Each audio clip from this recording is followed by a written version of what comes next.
தயவு செஞ்சு கதவை தரங்க. நீங்க உங்க கூட வாழணும்னு வந்தீங்க. தயவு செஞ்சு கதவை தரங்க, உங்க கூட வாழுங்க. அது இவளை பிரிச்சுடாதீங்க. எனக்கு 20 பவுன் நகை கேட்டாங்க. கல்யாணம் ஒரு 2 மாசம் இருக்கும்போது கால் அப்பாவுக்கு ஆக்சிடென்ட் ஆயிடுச்சு. அதனால அப்பா எல்லாம் செஞ்ச செஞ்சுட்டாங்க. நகை மட்டும் போட முடியல. அந்த நகைக்காக கல்யாணம் 1 வருஷம் ஆகுது. இந்த நகை கேட்டு 1 வருஷமா அவ்வளவு சித்திரவதைப்படுத்துறாங்க. நகை கேட்டு அவ்வளவு டார்ச்சர் பண்றாங்க. அடிக்கிறது, கொடுமைப்படுத்துறது, அசிங்கமா பேசுறது, மாமனார் தப்பான முறையில பேசுறாரு. அதை கேட்க போய் அப்பா மேல சொன்னதுக்கு டிவோர்ஸ் பண்றாங்க. அடுத்து டிவோர்ஸ் சொல்றாங்க. வாழவே விட மாட்டேங்கிறாங்க. புருஷன் இறங்கி வந்தாரு. அவங்க புருஷனை வீட்டை விட்டு வெளியே விட மாட்டேங்கிறாங்க. பேச கூட விட மாட்டேங்கிறாங்க. 6 மாசம் ஆயிடுச்சு. 6 மாசமா அவங்களை பாக்கணும். ஆபீஸ் போய் நிக்கிறேன். எல்லா இடத்துலயும் அவங்களை போய் பாக்கணும். அவங்க பார்க்க கூட விட மாட்டேங்கிறாங்க. எனக்கு வாழ வைக்கவே விட மாட்டேங்கிறாங்க. தயவு செஞ்சு வாழ வைங்க. ரொம்ப பாவமா இருக்காங்க அவங்க பார்க்கும்போது. இது இவ்வளோ போராட்டம் பண்ணி நீங்க போய் அங்க போய் வாழ்ந்துட்டீங்க அப்படின்னா அவங்க உங்களை சந்தோஷமா வச்சுப்பாங்களா? இப்பயும் இவ்வளோ பண்றாங்க. வீடியோலாம் வந்திருக்கு, எப்படியோ வைரல் ஆகும். அது இந்த மாதிரி பண்ணும்போது இன்னும் உங்களை டார்ச்சர் தான் பண்ணுவாங்க தவிர நல்லா பார்த்துப்பாங்கன்னு 100% சொல்ல முடியாது. ஸோ அதுக்கு நீங்கள் தனியாகவே இருந்துட்டு போயிடலாம். எனக்கு தெரிஞ்சு நிறைய பொண்ணுங்க இன்னமும் அப்படிதான் இருக்கிறாங்க.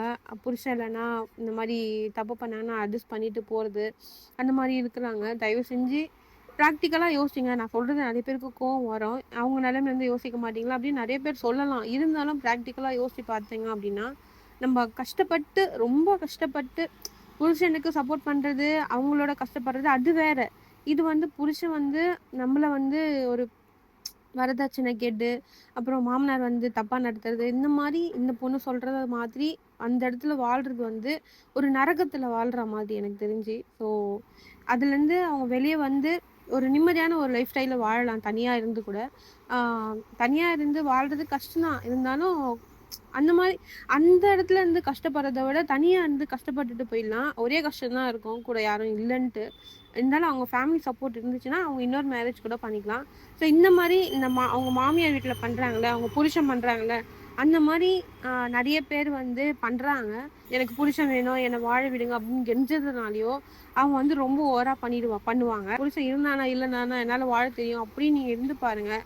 ஒன்று தான், திரும்ப நீங்கள் அந்த ஃபேமிலிக்குள்ளே போகிறது போகாமலே இருக்கலாம். அப்படி போனீங்க அப்படின்னா இதோட மோசமாக தான் உங்களை ட்ரீட் பண்ணுவாங்க. இருந்தாலும் உங்கள் புருஷன் மேலே நீங்கள் ரொம்ப பாசம் வச்சுட்டீங்க அப்படின்னா அது மறக்கிறது கொஞ்சம் கஷ்டம்தான். ஆனால் நீங்கள் ஏதாச்சும் ஒரு ஒர்க்கில் கான்சென்ட்ரேட் பண்ணுங்கள். கண்டிப்பாக உங்கள் லைஃப் மாறும். அதனால் பயந்துட்டு இருக்காதீங்க. என்ன இருந்தாலும் பார்த்துக்கலாம் அப்படின்னு நினச்சிக்கோங்க. ஸோ எதுவாக இருந்தாலும் நம்ம தான் ஃபேஸ் பண்ண போகிறோம்.